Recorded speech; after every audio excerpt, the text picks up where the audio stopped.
How can caregivers improve patient-doctor conversations for individuals living with Alzheimer's disease and related dementias, ADRD, in Georgia? In this video, we are first going to talk a little bit about ADRD, what it means, what are the signs, who is at risk. We will then talk about the state of Georgia and provide a couple of reasons why ADRD care might look a little different in our rural settings. Then we will talk about you, the caregiver. We will provide statistics on caregiving and then shift to that really important role you have, being the voice of your loved one with ADRD in healthcare settings. Patient-doctor communications can be very challenging. However, effective healthcare conversations are vital to get your loved one early detection, access to care, and quality of care. The final part of the video focused specifically on 4 strategies to improve patient-doctor communications: improving health literacy, building trust, building the relationship and rapport, and tools to exchange information. Understanding what ADRD is sometimes can be confusing because different people use different terms. Sometimes you'll hear dementia, which is a term to describe a series of cognitive decline symptoms like memory loss or dysregulation of emotions. Sometimes you'll hear Alzheimer's disease, which is a brain disease that displays dementia symptoms. To make it easier for the purposes of this video, we'll be using the term ADRD to mean individuals who are living with Alzheimer's disease and related dementias. It's estimated that 6.5 million Americans are living with ADRD. Most people don't want to talk about memory loss when they start to notice it in themselves or in their loved ones. Understanding what normal aging is compared to when memory decline is disease-related can be tricky, but it is necessary so that there is no delay in seeking clinical help.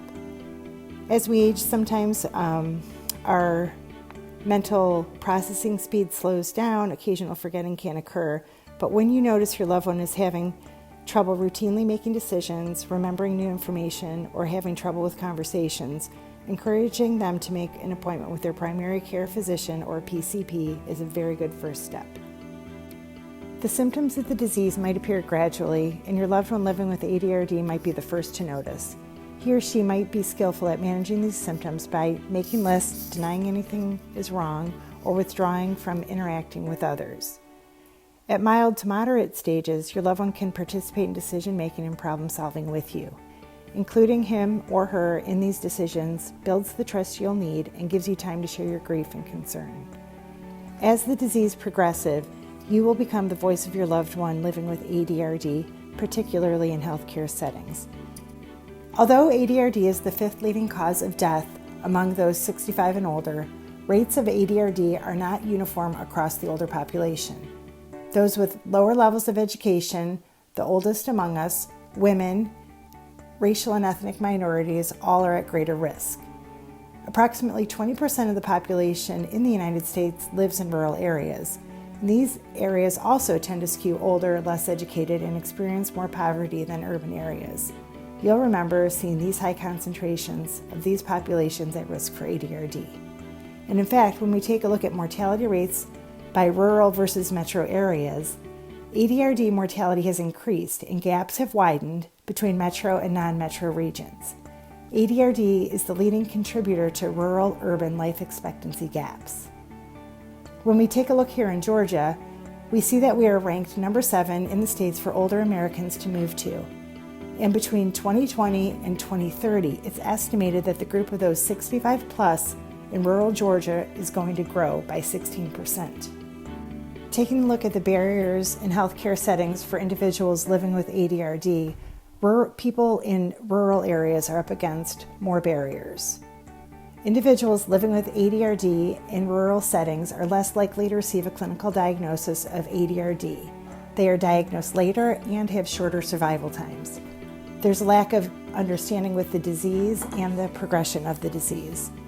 Additionally, the shortage of PCPs and dementia specialists make it hard for individuals in rural areas to access care. Most importantly for you, as a caregiver, physicians wait for family members or patients to take the initiative to conduct cognitive assessments. Now that you have a better understanding of ADRD and you are aware of the barriers to care your loved one living with ADRD faces, particularly if they are in rural settings, and what that means for the quality of care received and mortality rates. The balance of this video is devoted to you, the caregiver, in providing you with the strategies to easily and effectively communicate with your loved one's healthcare team. This will help you navigate the journey to ensure they receive the best quality of care possible. 83% of the help older adults receive is provided by caregivers.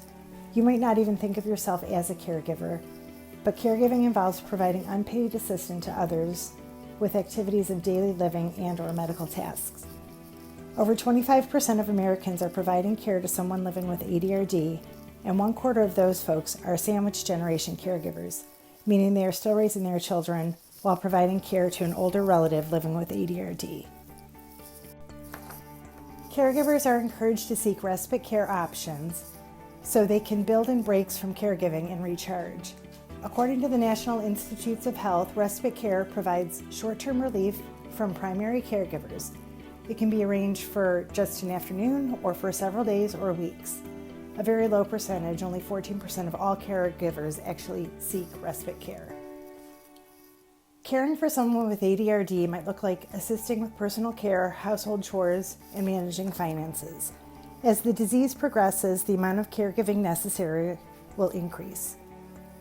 A large percentage, 63%, of caregivers to individuals living with ADRD provide healthcare assistance, such as setting up and attending appointments, managing other diseases, and administering medicine.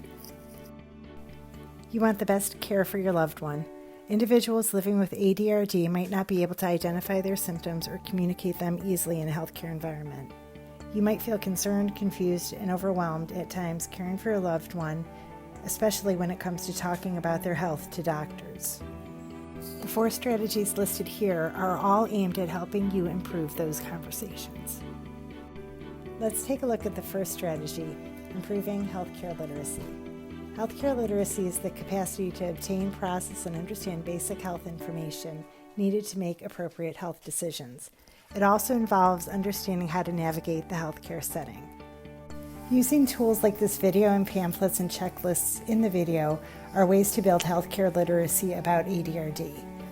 The Alzheimer's Association also has a toll-free number you can call anytime to ask questions. Another part of improving healthcare literacy is knowing how to understanding how to navigate the healthcare system.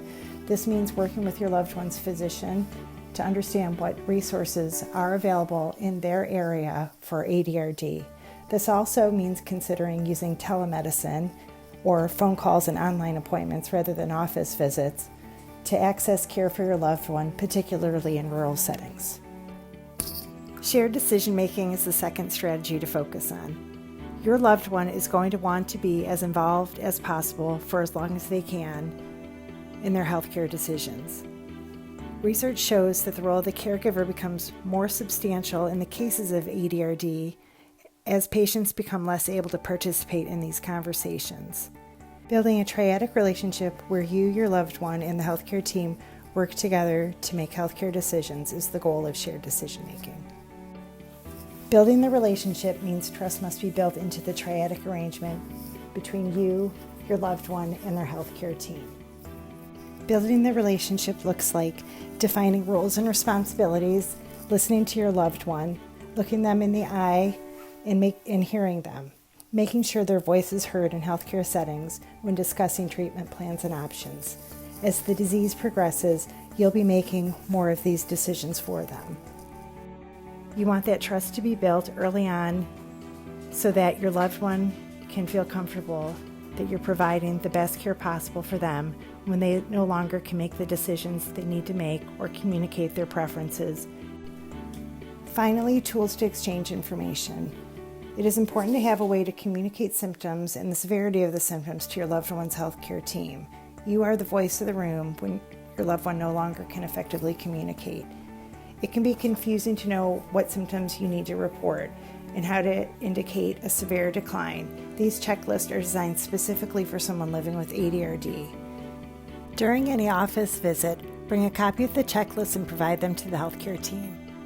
Prepare a brief summary of the current state of your loved one and include things like their general health, describe any major changes, and have a prepared list of questions you'd like answered. This will help you have things to refer to during the office visit.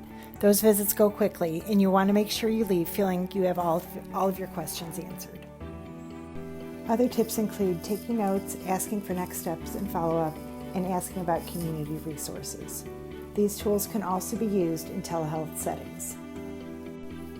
A copy of this video, the pamphlets discussed, and the checklist are all available online at agerelatedhealth.com, alzheimers.org, and the National Institute of Health. Printed versions are also available at healthcare offices, churches, library support groups in your community in Georgia. Pamphlets can be shared with family members and loved ones to improve an understanding of the disease and the road ahead. We've covered a lot of ground in this video in order to provide caregivers with the tools to improve patient-doctor conversations for loved ones living with ADRD.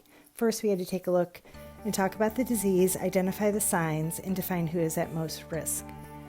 Because we're in Georgia and the older adult population is expected to grow in rural settings, we had to see how ADRD care looks a little different in rural areas. Improving access to care and identifying symptoms early will improve quality of care in rural settings.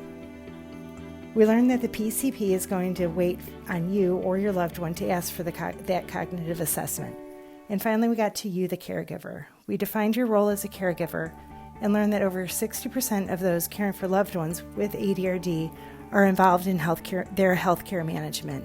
We then reviewed 4 strategies to ensure that those conversations about healthcare are the best they can be. Building that triadic relationship for shared decision-making and building trust among you, your loved one, and their healthcare team, improving knowledge of the disease and its progression, and having tools to effectively communicate to physicians are all ways you can improve patient-doctor communications for your loved one living with ADRD. Because ADRD takes away a person's ability to communicate effectively and make decisions, the ideas in this presentation will equip you to be the voice in the room for your loved one. This will improve the quality of care and the access of care they receive. Thank you for listening. Thank you for your time. My references follow.